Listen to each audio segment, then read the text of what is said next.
Okay. I would like to welcome Father Bohler to our Oral History Project. This is sponsored by Mustard Seed Video Productions, the Watson Brown Foundation out of Thompson, Georgia, and the Lucy Craft Laney Museum of Black History. Father Bohler, thank you for coming out today. No, thank you for inviting me. It works the other way.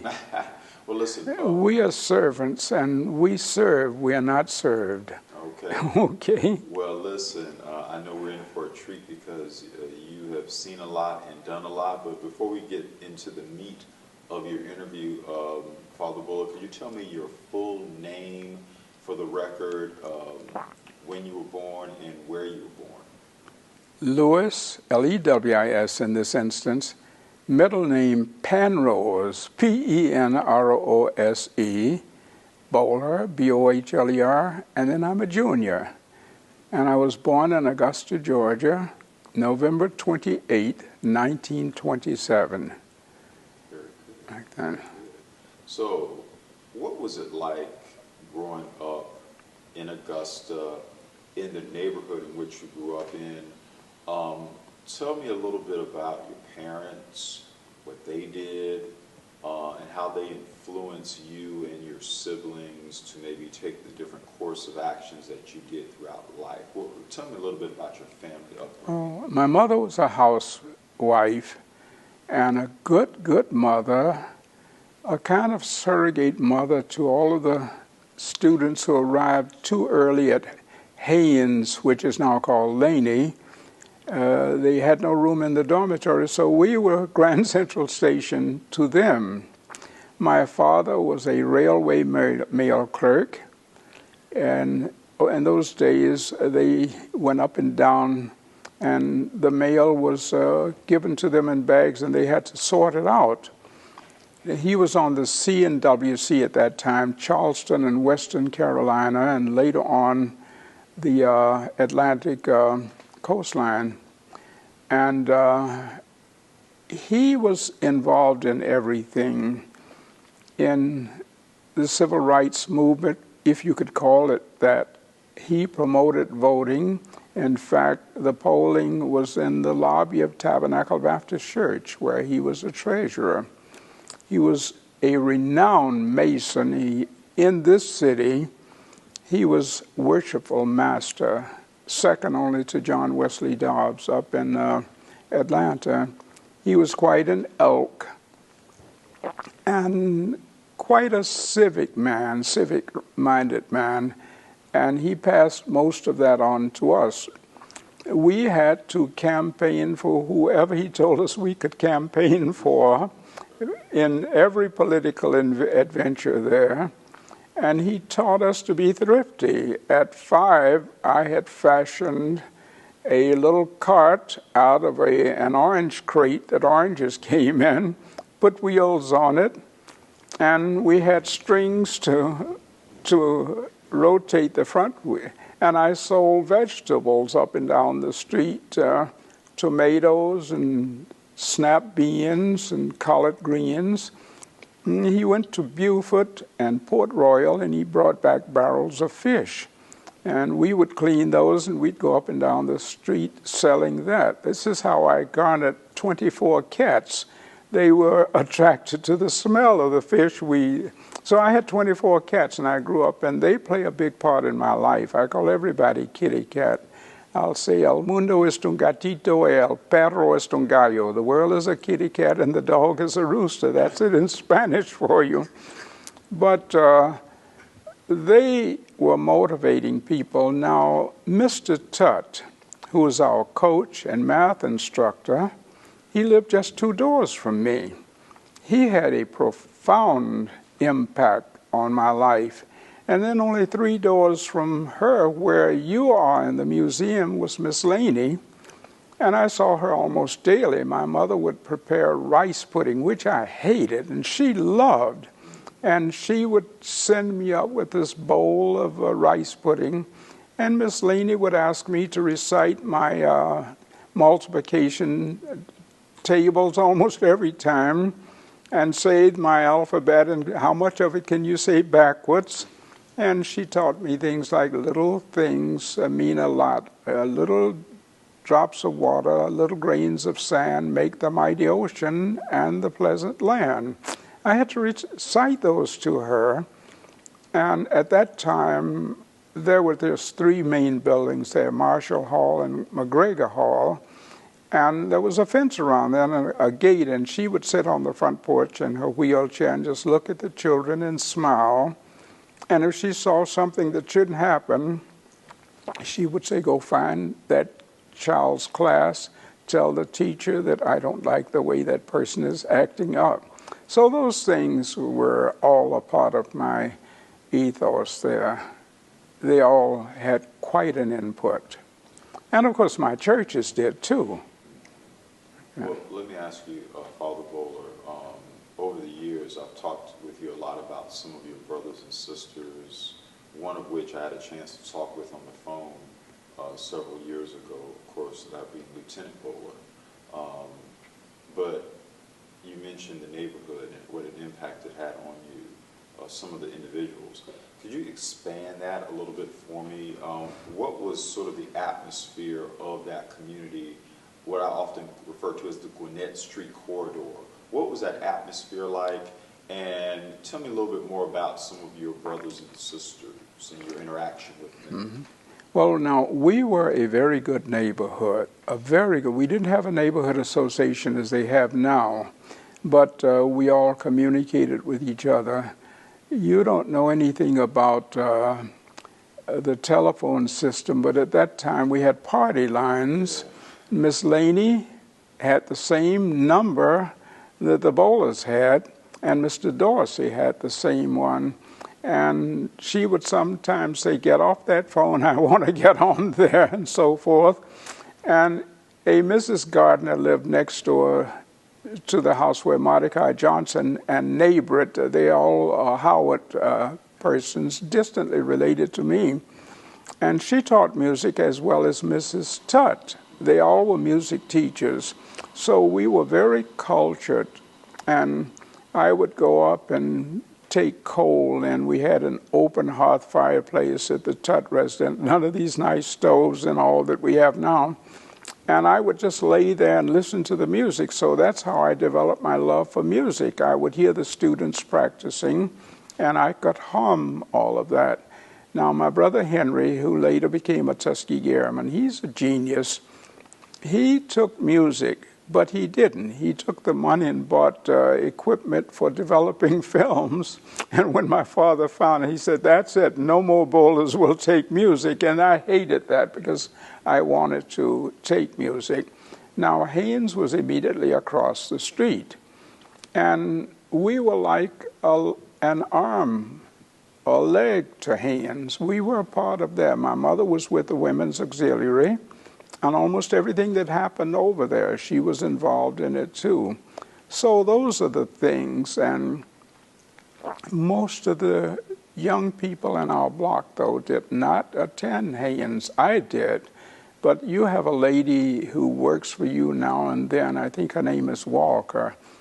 And she had a grandson, Jake and all, but they were all in the public schools.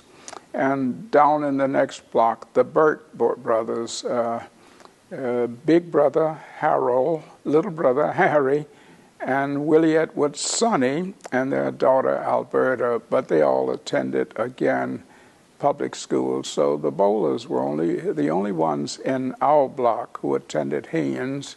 I might add that it was a mandatory thing that all of us began at 2.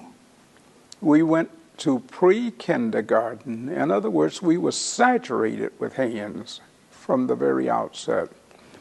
A very orderly community. We did a lot of outreach work. A Shallow Orphanage was out there on 15th Street, and we would walk out there to carry canned goods. In other words, we were told to look out for the needy from the outset. So that's all a part of how I came up with. You mentioned the Gardner family. Could you maybe take a few moments and expound a little bit on that particular family? You mean Christine and Marietta Gardner? No, the Gardners. That Oh, Mrs. Gardner. married into Mordecai Johnson. That's right. Now, I only knew her. You forgive me.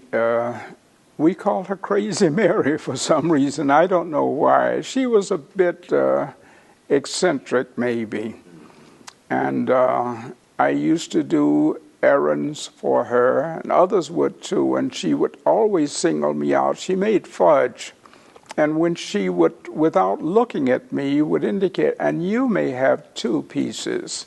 I was her pet. I was everybody's pet. I ran errands for Miss Laney's sister, Miss Annie Laney, and Mrs. Snipes, who lived in the office that you have now, in the building that you now have as an office. I was the errand boy, and the post office was right in the buildings that Tabernacle tore down. Mrs. Hall owned those buildings, McKinley Shoe Repair, and there was a sub-post office there. And every Saturday, a special in 5.3 is 25 cents. The special was 10 and 5.3 15 cents. And so I ran errands for all of those people. I knew them all very well and visited them religiously almost every day. I don't know why I grew up attached to adult people. And I played with the young people too. I knew hopscotch and all of that. I guess I was just a person who went in all directions like that. But Mrs., I don't remember her husband. I just remember her. And she would say, "Good morning to you, la-di-dee, la-di-dee." And for things like that, we called her Crazy Mary. That's funny. Well, listen, you've mentioned several times already, Father Bohler, of the connection between your family and the Haynes Institute. Could you describe, I guess the easiest way for me to say this is, could you sort of describe the day in the life of a Haynes student? Sort of what was it like being in that atmosphere at such a school? You began each morning, of course, with prayer meeting. That was mandatory. You had to do that before you attended any of your classes. And you know, Mr. Tutt, who was a very strict disciplinarian, but he knew the Psalms and the Scriptures, and he often taught us. The principal was A.C. Griggs, Augustus Cumming Griggs from Virginia, Farmville, Virginia, and he, of course, presided over that. And we all took part in that early thing. And then we had started with our classes. At one time, we used to go to Marshall Hall as well as McGregor Hall, but at the end, all of our classes were in McGregor Hall. And after classes were over at noon, it was chapel again. And if you did not behave as you should in chapel, you didn't go to recess, we called it. Now, we had a student store, and different classes gave different parts of that store, and we students manned that store. And it was almost heresy to go across the street to P.T. Bull. That was an entrepreneur on the opposite corner there. He had a store, but the back of it was gambling and liquor. And we were not supposed to cross the street, period. Gwinnett Street was also highway number 1, and we were not supposed to go over there. But everything we had was at that student store, you see. So we grew up as a kind of community at Haynes, and that H.I. spirit, oh, it was something else. Give me that old H.I. spirit. Give me that old, and we'd sing it that it's good enough for me and all of that. We was just it. And if we lost a game, we were just in gloom for a week. We wanted to beat everybody. Now, the part that you may not understand was Mr. Tutt had a way of holding on to people after they had graduated, and we had an almost professional football team there. And and basketball. And he brought people like, and now it's the Harlem Globetrotters, but it was the New York Renaissance then. Wee Willie Smith was their tallest man. He was 6-something. And we played them at the Bethlehem Community Center. Now, I mentioned that about Mr. Tutt because we looked at him as an icon of purity and everything else. But he did that kind of stuff. But so great was our admiration and respect for him that I graduated in '44, went off to Hampton 2 years, 3 years Air Force, finished West Virginia State College, and came back to Augusta. I was one of the first lifeguards at Jones Pool among that first group. And I was walking down the street with a little lady I met at Gepford. She was a soda jerk there, holding hands. And she stopped and said, "Eek!" I said, "What's wrong with you, girl?" She said, "Here comes Mr. Tutt." She was a public school student. And I said, "Eek!" too. Now, here I am almost 10 years out of school. That's funny. But that's how we thought of Mr. Tutt. We said, "Oh, Lord, here comes Mr. Tutt." Yeah, I've heard some stories. Oh, he was just something else, and he could be real tough on men. You got Joyce, who works for you. She would have been Miss Melinda Jane. Mrs. Betts would have been the same. And we went to the Lenox, the only theater, the Black Theater on 12th Street. Later, we had the Palace. And he said, "Mr. Bohler was out with Miss Melinda Jane last night at the Lenox, so we know he's ready for the blackboard today." I said, "Oh, Lord, here we go." And I get up there, "Hurry up, Mr. Bohler." "Mr. Tutt, I can't." "Hurry up, Mr. Bohler." I said, "Mr. Tutt, hurry up. You can't work any faster." "No." "All right, put the chalk back on the board and go and tell Miss Margie, never Mrs. Bohler, that I said you refuse to learn." He was on our case all the time. Tell her that I said you refuse, not that you can't learn, but I said you refuse to learn. Yeah, I worked a problem once, and he said, "All right, your conclusion?" I said, "B is equal to A." He said, "A is equal to B." I said, "Mr. Tutt, it's all the same." "Yes, I went to the sideshow at the carnival the other day, and the guy said, spell chicken, H-E-N, chicken, it's all the same." You couldn't beat Mr. Tutt. He had the last word for you, but we loved him. That's good. Other than Mr. Tutt, if you could single out at least one other teacher at Haynes that really had an impact, who would it be and why? Well, of course, Mrs. Gladys McComb, she taught everything from kindergarten to senior. And she had she had a lot of morals, and she was quite a religious lady too. So of all of the teachers, she had the greatest impact on me. But Miss Marjorie Carter, she taught science. She's Jimmy Carter's mother. And her famous thing was, "Smart little student, try to fool the teacher," like that. But we could walk over her. She was what we call an easy person. You couldn't do that with Mr. Tutt, and you couldn't do that with Mrs. McCombs. Now, Viola Harris Evans taught English, as did Josephine Allen Richardson. She later, and I was their teacher's pet. Even after I became a grown person, I remained their teacher's pet. Always the teacher's And pet, huh? Sankins used to deliver milk in bottles, and Mrs. Evans, she was Harris at that time, lived in Gilbert Manor, and she said, "Okay, go and put my milk in the refrigerator."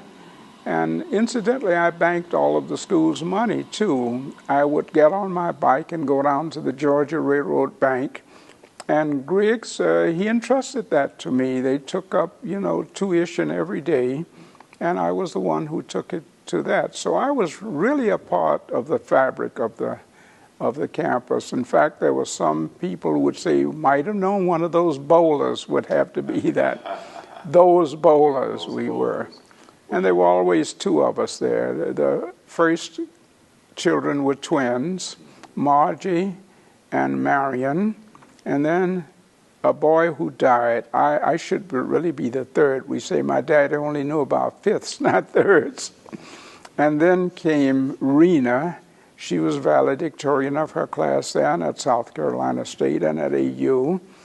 And then came Henry, a genius in math and everything else. And, you know, he entered Hampton, I think, when he was about 14 or so, and joined the Air Force when he was 17. Wow. He understood why things work. He could put together, he could build a house from start to finish like that. Henry just knew everything, the physics and all of that. And then came me. I was out to lunch when they gave out brains and so forth. Whatever. And then there are twins under me, Frederick and Frederica. We call Frederick Popsy. Everyone knew him as Popsy. No one knew anything other than Popsy. They went to South Carolina State. It was unthinkable that a Bohler would not go to college. And my father had an alcohol problem. And when I was at Hampton, my mother wrote, she said, "This is the worst binge ever." Well, I said, gee, if he dies, I won't be able to remain in college. So I joined the Air Force so that I could get 4 years of GI Bill to make certain that I finished college. We didn't worry too much about where we would go after college, because at that time you either had to be a mortician or postal worker, or at best someone who worked in the neighborhood. Very few opportunities, and if you couldn't work for the Pilgrim and they could only hire just so many people, your skills and all meant nothing. It didn't matter. We said, get a good education, and the rest will take care of itself. So I went in the Air Force, and of course 4 years of GI Bill is the equivalent of 5 academic years. You see, mostly 4 times 9 is 45, and we had 48 there. So that shaped me. And you ended up finishing at West Virginia State. At West Virginia State, my field was accounting with a minor in economics at Hampton, and overseas I made the mistake of saying the chaplain was not worth his salt.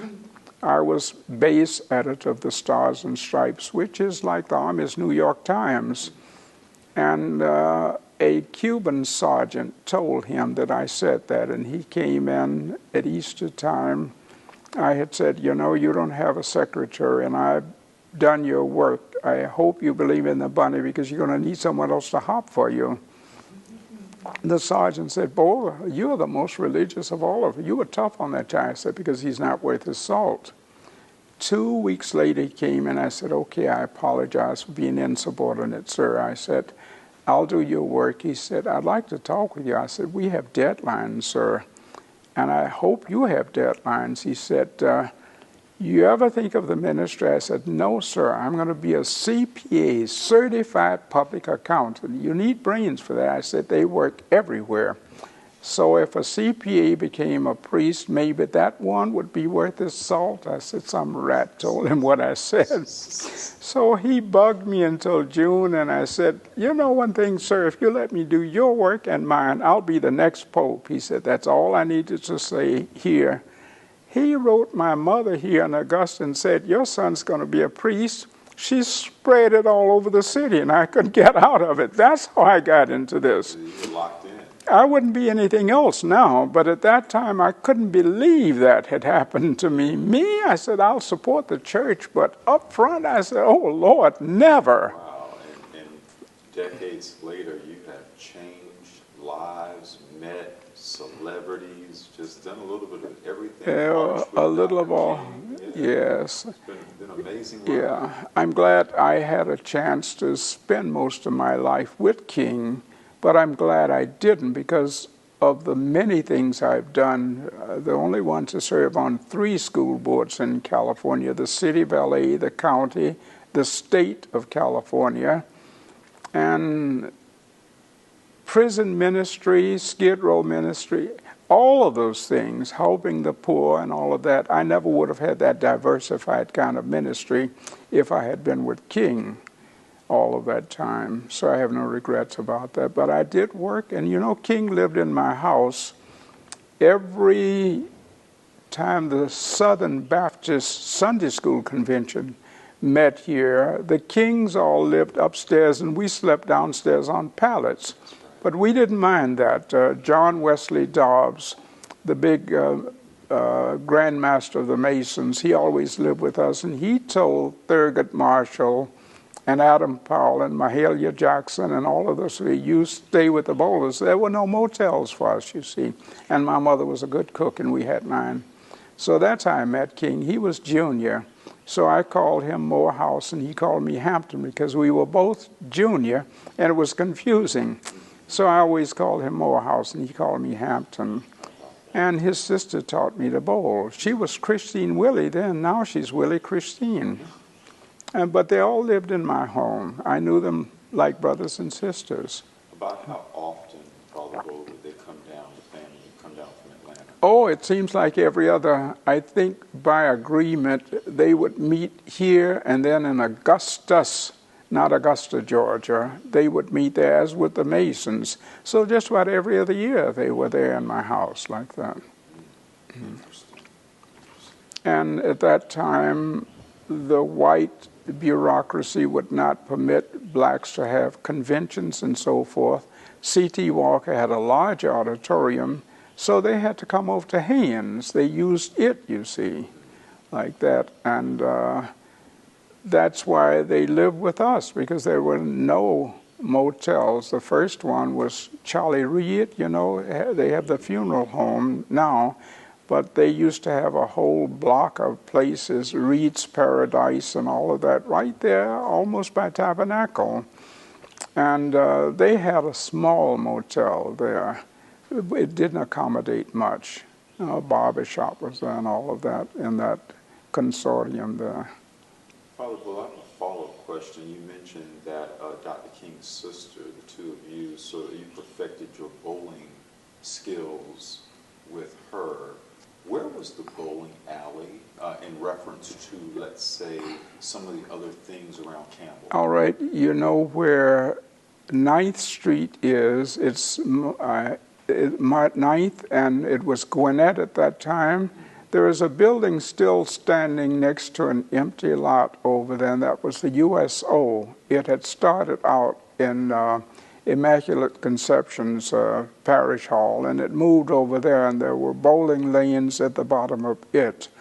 S.S. Johnson had the brick building on the opposite side, Dr. S.S. Johnson, and it's across from there. And of course, across from S.S. Johnson's was the Penny Savings Bank, like that, where Hassan later had his store. You know, he's now on the city commissioners now, Hassan. Like that.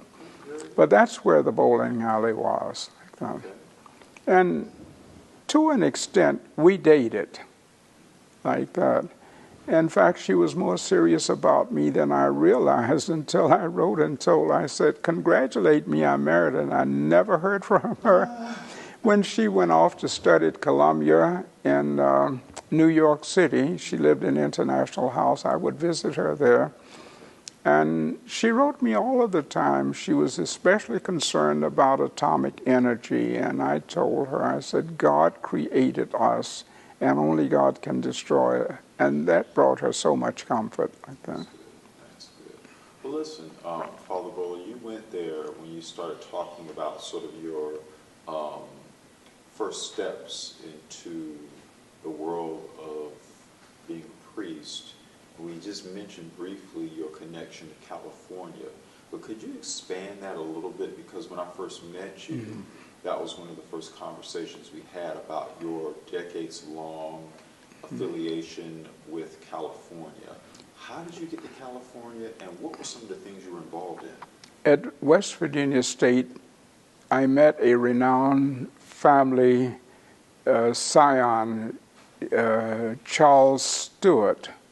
He was a student there, was from Youngstown, Ohio, And when I became a priest, my first parish was at St. Augustine's in Youngstown, Ohio, where 70% of the members were from that great Stewart family. They were a kind of first family of Youngstown. Doctors, dentists, they were just something else. He was almost as bad as Mr. Tutt, though. He always called me rascal and what have you. Well, he was a probation officer, and he got a promotion that took him to Los Angeles, and he attended a very forward parish called Church of the Advent, named for the season of Advent, and George Lyon Pratt, a Britisher, was their priest. He was a man into the community, too. He made concerts and all available to just a man on the street. Well, when he left there, a convert from Judaism, A.W. Rudolph, took over, and when he saw what Pratt did not do, he blew up and quit. And Chuck Stewart phoned me and he said, Rudolph just threw a bomb here, and they're looking for a priest. There are only about 20 of us in this all-white congregation, but we said you should at least consider a black man.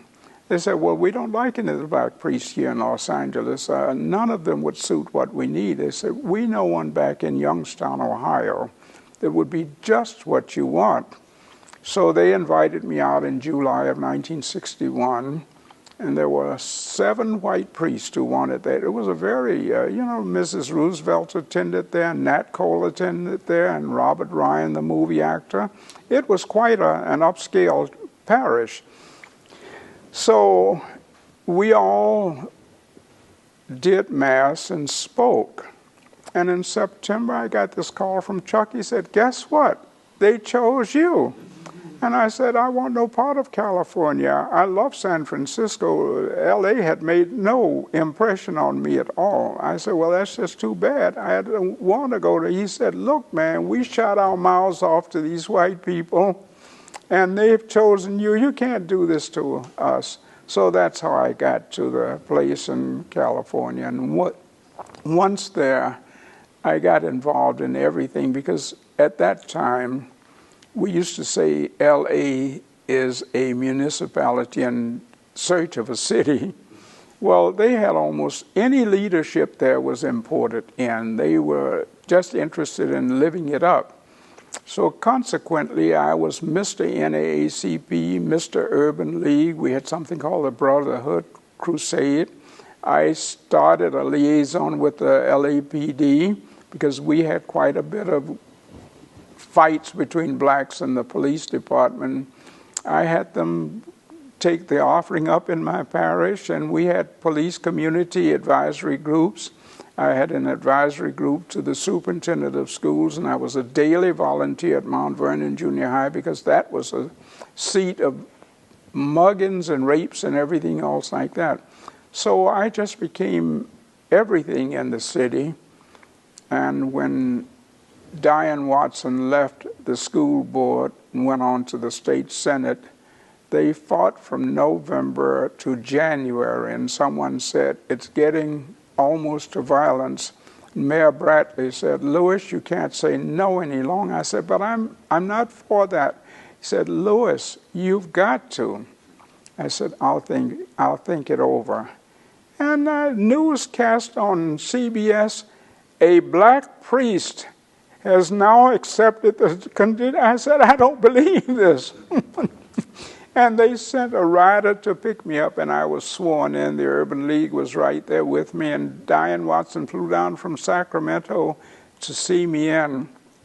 And I filled her unexpired term, and she said, no, you've made too much of a thing. You're not going to get out. She saw Governor Brown, and he appointed me to the state. And when I finished that, I said, okay, it's finished. And Supervisor Hahn, whose son later on became the mayor of the city, he's a judge now, he said, no. He said, I have a Greek man who just left the school of the county, and I want to be the one that first appointed someone to a position that would make him the only one who served on all 3 branches. So that, and I resigned from that to come back here. But I was involved in everything in Los Angeles. I've seen your photo album, and You know, Father Bohler, not to brag, but, you know, I have family members that allowed me access to that type of environment where I met people, famous athletes and stuff. But I don't even hold a candle. Oh, we do. My Denzel Washington story is nothing compared to some of the stories you have. Well, they were very good. And of course, I lived, the parish was on West Adams Boulevard, and one of the first things I did was to walk about 10 blocks each way and visit every one of the establishments there. And I said, I'm now in the neighborhood, and I want to see what we can do together to make this a good neighborhood. So we were a part of a consortium there, like that. What made you decide? Had you always thought about coming back to Augusta as a retirement area, or was it something that made you? You know, Popsy was dying, and Frederica has issues, and so he needed help, and I came back because of that. And Carmen Lejeune Drayton Thompson, she did everything she could to entice me to come back to my place of birth, like that. But it was basically to help Popsy. And of course he died, and once he died, I was here. There was no point in leaving, not at my age again. But that was what brought me back. What affiliation or what types of work have you done at St. Mary's? And tell me a little bit about that small church that packs a big punch. Well, you know, at that time when I came here, it had been without a priest or anything else like that. They had no Sunday school, no youth group, no young couples club or anything like that. Very little in terms of a choir, and we built all of that, and we began to go out into the neighborhood. We took things out at Thanksgiving and Christmas, and that way we also met people. And then we had Vacation Bible School, and we went through all of the homes in the area and just took the kids off the street. They'd never been to anything like that, and to a summer camp or anything. So that's how we got it. And guess who taught at my Vacation Bible School? Who was practically Russell Joel Brown. He and his brother Keith, his father was a member, and his uncle was a priest when I was there, and I was what we call a postulant under him. That's your first step in going into the priesthood.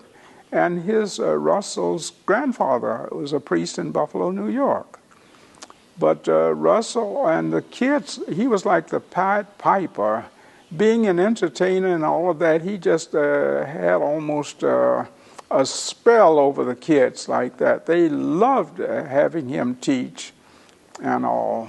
So we were doing very good until I retired, and now they have no Sunday school, no youth group, no young people's. They have very little of everything. It's dwindled down to about 17 people. I put in a second service, one at 8 in the morning and one at 11. We had Wednesday healing service and Bible study. They have none of that anymore. And then Wednesday night was a kind of symposium for various people who came in, psychiatrists and all like that. We brought everybody there. So we were really involved. That got me into trouble too. Dr. Phil Horton, a psychiatrist, his wife is Lynn Tyson. She's a psychiatrist also. I brought them in, and at great, great cost, when there was a scandal out at Georgia Regional, and they were about to lose the place. Horton and his wife were at Augusta University, Medical College of Georgia, and they didn't want to see it go down. And he said, I know you have a background in psychiatry for priests. He said, I need you. I said, I told you, Phil, I'm out of that. He said, I know a black Episcopal priest is not going to tell a white psychiatrist that he's not going to help him help blacks who are indigent and needing medical help. I said, you dog. He said, that's the only way I could get you on there. And I was on his board of directors out there. It's called Serenity now. Yeah. And I was on his board of directors for 3.5 years, and he was called up so often as a reservist. He went full-time, and he's at Eisenhower Medical Center as a full colonel, and his wife is at a community outreach facility on Wrightsboro Road, like that.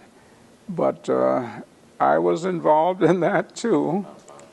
Imagine him putting it that way. I know a black Episcopal priest is going to tell a white psychiatrist that he's not going to help him help his people. That's an interesting way to get you on board. He knew how. Father Bohler, there was one thing that Joyce has mentioned several times, and I thought I would like to sort of bring sort of closure to this interview with talking about this. One of your siblings, Augusta, had a multicultural connection before we even start talking about the word multicultural, going back to the 1800s. And one of the things about the neighborhood was that you always had a Chinese presence alongside African American presence. Could you tell me about your family dynamic that connects those two worlds together? Well, now, Popsy, you know, you have C.S. Hamilton Way now. There is a brick building that's almost abandoned there. That was a Chinese restaurant on the corner of Hopkins and that way. There was a young girl in there named Maisie, and Popsy married her. And then J.P. Wong, who was catty corner from Marshall Hall, that doesn't exist now, that's all the football stadium. He had twins, and Popsy married one of them. He married two. We were very close to Chinese. And it's interesting, they had the status of whites. They could attend Richmond Academy, and yet many of them married blacks. And they were not excommunicated for doing so. It was a crazy mixed-up thing. But Chinese always came to our area. C2 Wu was on the corner of 12th and Florence. And my sister Marion, yes, little Margie rather, she was a clerk in their store. So we had that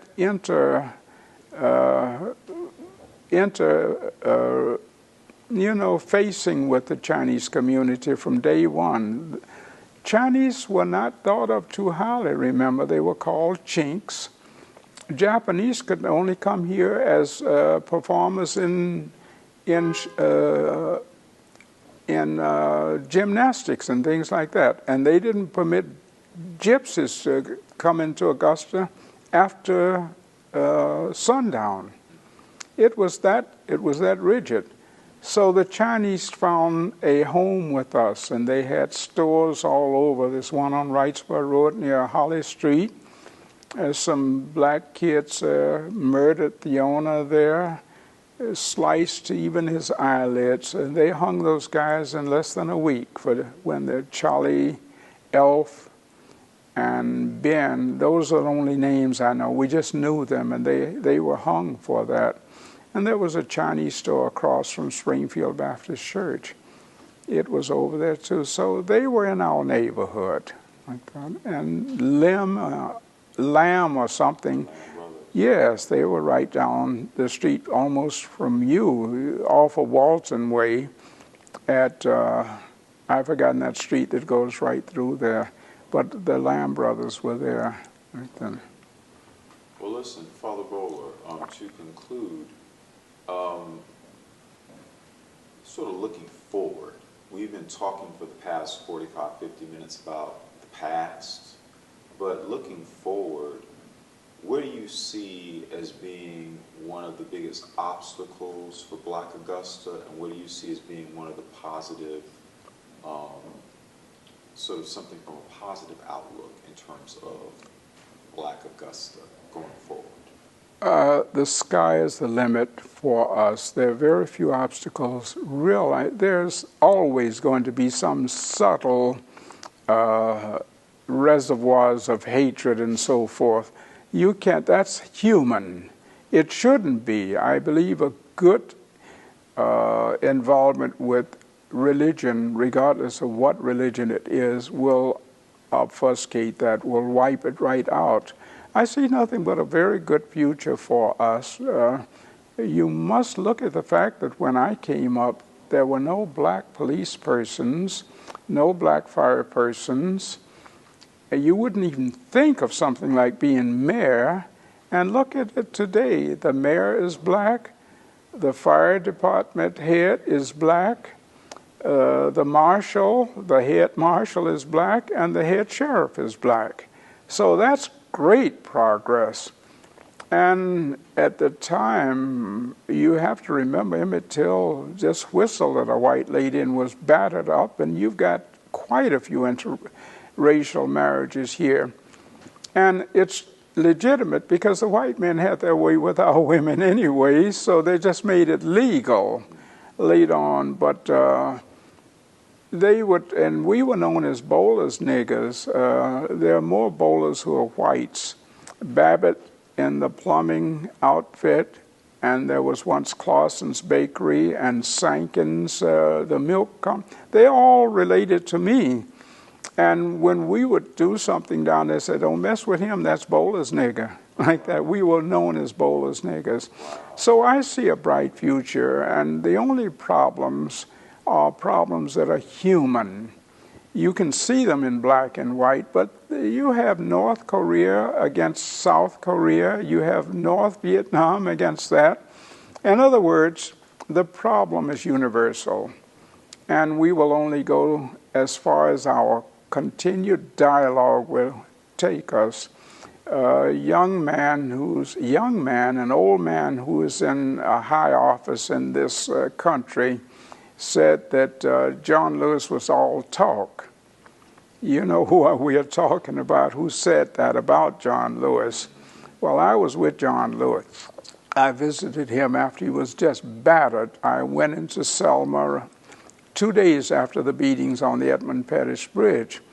They say talk is cheap. Yes, it's cheaper to talk than to fight. It's cheaper to have dialogue than capital punishment and war. The psalm says, come let us reason together. We need dialogue, and we need patience, because dialogue has to take a long time, but there's nothing beyond our getting together except our reluctance to do so. But we are as far as we will dialogue. The sky is the limit. We'll find out that we're just brothers under the skin, brothers and sisters under the skin. Wow. And you know, Father Bohler, I think that's a good lesson to take away, that, you know, despite all of our differences, we're all the same. We are TSP, the same people. The same people. Well, listen, Father Bohler, on behalf of Mustard Seed Video Productions, Watson Brown Foundation, and Lucy Craft Laney Museum, we thank you for spending a little time with us and sharing some of your life story with us. So thank you once again. Oh, remember, always remember that I'm here to serve, not to be served. And you have done me a favor just by letting me mention that dialogue is the thing, continued interfacing with one another. That will, if we just say, come, let's just sit down and talk it over, that will solve many things. Sounds good. Thank you Okay. once again. TYVM, thank you very much. AY2, and you too. Okay.